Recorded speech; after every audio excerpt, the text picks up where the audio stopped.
इस दुनिया में आपका ज्ञान और बुद्धि ही एक ऐसी अमूल्य वस्तु है जो आपके हर अच्छे बुरे वक्त में आपका साथ देती है। आपका ज्ञान आपसे कोई नहीं छीन सकता, आपसे कोई चोरी नहीं कर सकता, ज्ञान की कोई कीमत नहीं लगा सकता। आपकी हर मुश्किल घड़ी में आपकी समझ ही आपका साथ निभाती है। आपके पास धन खत्म हो सकता है, पर ज्ञान जितना आप बांटेंगे उतना ही बढ़ता चला जाता है। और ज्ञान की देवी माँ सरस्वती को माना गया है। माँ सरस्वती जो श्वेत वस्त्र धारण किए कमल पर बैठती हैं। उनका यही संदेश है कि कमल का जन्म भले ही कीचड़ में होता है, पर उसके गुण उसे बहुत ऊंचा स्थान दिलाते हैं। इसी तरह जीवन में आपका ज्ञान और आपके संस्कार आपको हमेशा बहुत आगे लेकर जाते हैं। आज की कहानी भी माँ सरस्वती के एक सच्चे भक्त की है, जिसने न सिर्फ माँ सरस्वती को पूजा, पर उनके दिखाए हुए मार्ग पर चलते हुए अनेक लोगों का भला भी किया।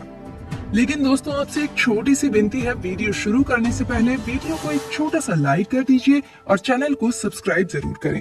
तो बिना देरी किए शुरू करते हैं गुजरात के अहमदाबाद में रहने वाले महेश की, जिनका माँ सरस्वती के प्रति अटूट विश्वास उन्हें हर मुश्किल से बचाता है। महेश का जीवन बचपन से ही मुश्किलों से भरा हुआ था। उनके घर की परिस्थिति भी कुछ खास नहीं थी। उनके पिता का व्यापार कुछ अच्छी हालत में नहीं था। घर का खर्चा निकल जाता था, उसमें बच्चों की पढ़ाई का खर्च, बेटियों की शादी की चिंता और बहुत कुछ। पर इन सब के बीच उनकी माँ सरस्वती के प्रति जो अटूट विश्वास रखती थी, उन्होंने उनका मनोबल टूटने नहीं दिया। ये महेश की माँ ही थी जिन्होंने अपने बच्चों को बचपन से ही माँ सरस्वती की कहानियां सुनाकर उनके बच्चों में माँ सरस्वती के प्रति इतनी श्रद्धा जगाई थी।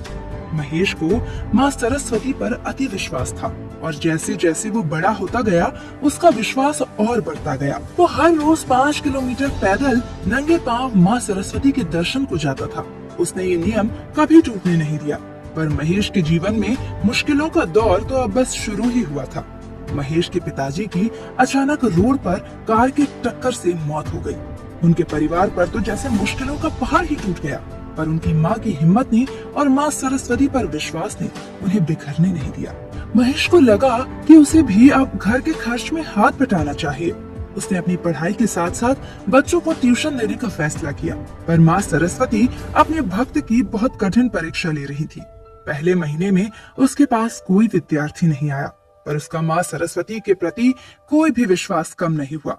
उसने उसी श्रद्धा के साथ उनकी भक्ति चालू रखी। दूसरे महीने में उसके पास 4 विद्यार्थी पढ़ने आए। उसने बड़ी मेहनत के साथ उन्हें पढ़ाया, पर उनमें से 2 विद्यार्थी परीक्षा में सफल नहीं हुए और महेश के पास से निकलकर कहीं और पढ़ने चले गए। इतने पर भी महेश ने हार नहीं मानी। उसने बाकी के 2 विद्यार्थियों पर जी जान से मेहनत की। आज उनके परिणाम का दिन था।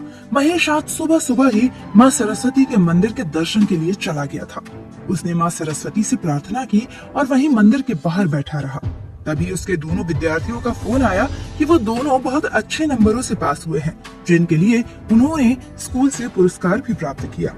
महेश के अटूट विश्वास ने उसे हारने नहीं दिया। उस दिन से लेकर महेश के पास बहुत से विद्यार्थी आने लगे। उसने अपनी क्लासेस का नाम माँ सरस्वती क्लासेस के नाम पर ही रखा।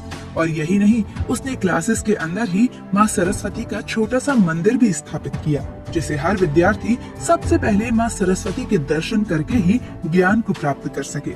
महेश न सिर्फ विद्यार्थियों को किताबी ज्ञान देते हैं, पर उन्हें ईश्वर और माँ सरस्वती के प्रति आस्था का पाठ भी पढ़ाते हैं और कोशिश करते हैं कि हर बच्चा माँ सरस्वती के किए गए चमत्कारों को जान सके। माँ सरस्वती की भक्ति की ऐसी अद्भुत महिमा को सुनकर ईश्वर के प्रति विश्वास और ज्यादा बढ़ जाता है। अगर आपको भी कुछ ऐसे अनुभव हुए